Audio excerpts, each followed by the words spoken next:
بسم اللہ الرحمن الرحیم۔ محترم سامعین و حضرات، ماہ رمضان المبارک اللہ تبارک و تعالی کی عظیم نعمت اور مغفرت کا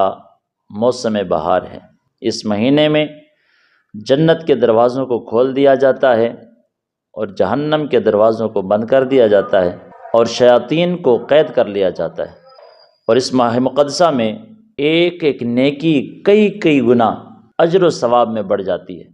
لیکن اس کے باوجود جو شخص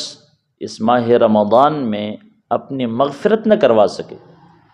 اپنی بخشش نہ کروا سکے، اتنے انعامات کے باوجود، اتنی راحتوں کے باوجود،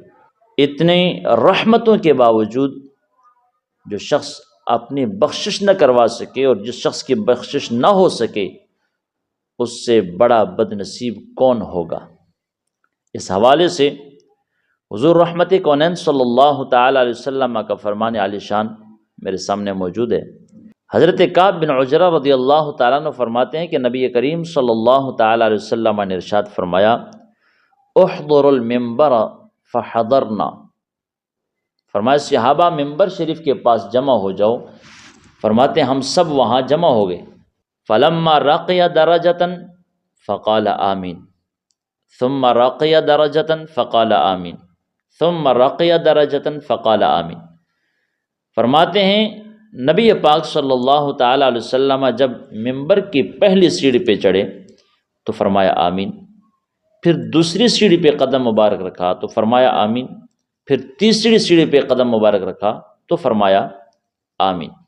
اب صحابہ فرماتے ہیں فلما نزل، جب رسول اللہ صلی اللہ علیہ وسلم 3 مرتبہ یکے بعد دیگر آمین کہنے کے بعد ممبر سے نیچے تشریف فرما ہوئے تو قلنا، فرماتے ہم نے عرض کیا یا رسول اللہ صلی اللہ تعالی علیہ وسلم سمعنا تقول اليوم شیئا، حضور آج ہم نے کچھ سنا ہے جو آپ فرما رہے تھے۔ ما کنت تقولہ، آقا آپ نے وہ کیا فرمایا؟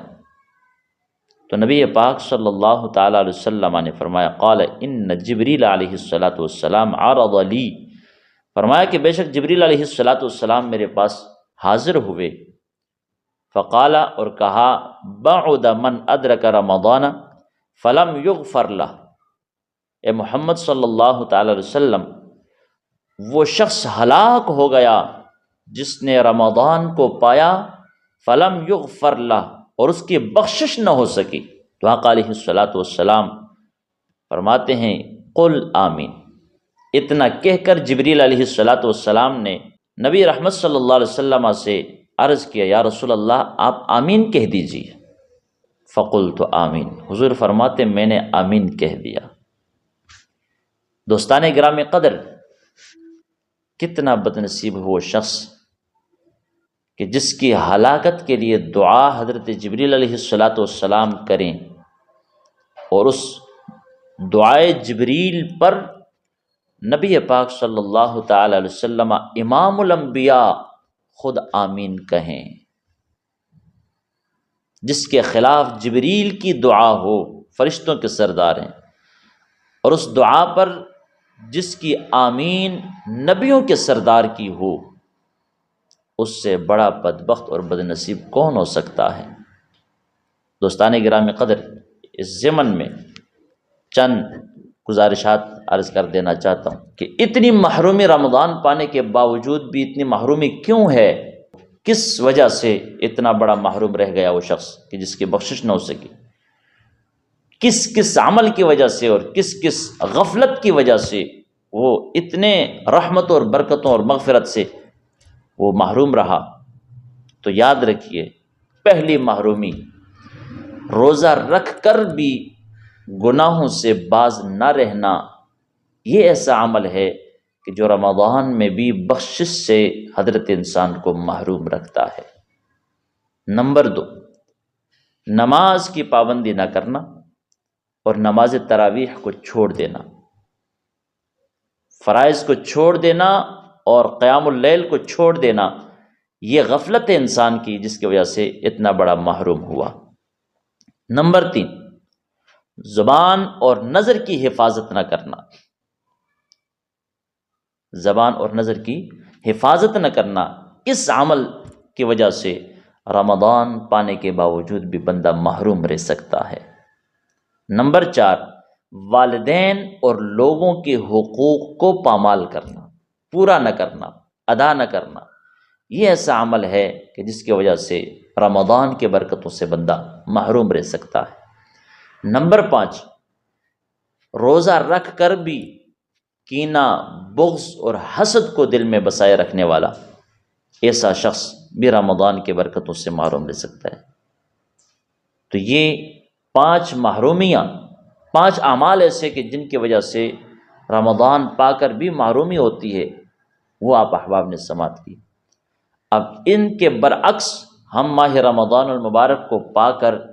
کس طرح رمضان گزار کر اپنی مغفرت اور اپنی بخشش وحدہ لا شریک رب کے بارگاہ سے ہم لے سکتے ہیں،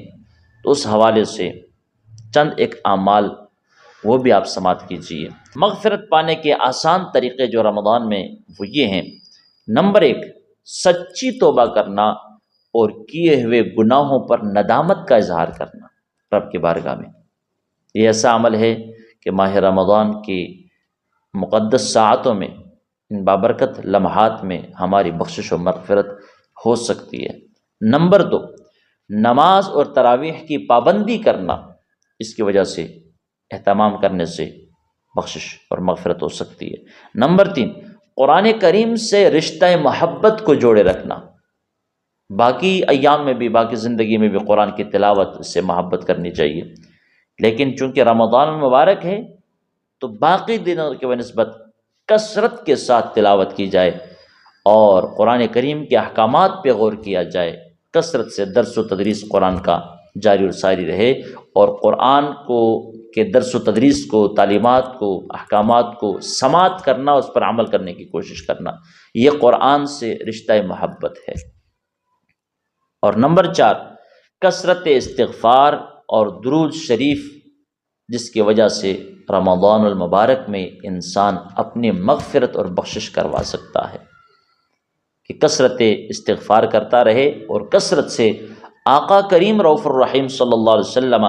جس بابرکت ہستی کے بدولت، ان کے وسیلہ جلیلہ سے رب نے رمضان جیسا مہینہ ہمیں مرحمت فرمایا ہے، اس محبوب پر کثرت سے درود شریف پڑھنا، یہ عمل ایسا ہے، اور کثرت سے بارگاہ خداوندی میں استغفار کرنا، یہ اعمال ایسے ہیں کہ جن کے بدولت ہماری بخشش و مغفرت ہو سکتی ہے۔ اور 5ویں نمبر پہ اپنے معاشرے میں، سوسائٹی میں، خاندان میں اور برادری اور قبیلہ میں، دوست و احباب میں، مسلمانوں میں، ہر آدمی کے ساتھ صلہ رحمی کو برقرار رکھنا، اور اگر قطع رحمی تھی کسی وجہ سے، دل برداشتہ کوئی بندہ ہوا ہے، تو درگزر کرنا اور درگزر مانگنا لوگوں سے، یہ ایسا عمل ہے۔ اور صلہ رحمی کو برقرار رکھنا، قائم رکھنا، اور قطع رحمی کو ختم کرنا، یہ ایسا عمل ہے جو انسان کو ماہ رمضان میں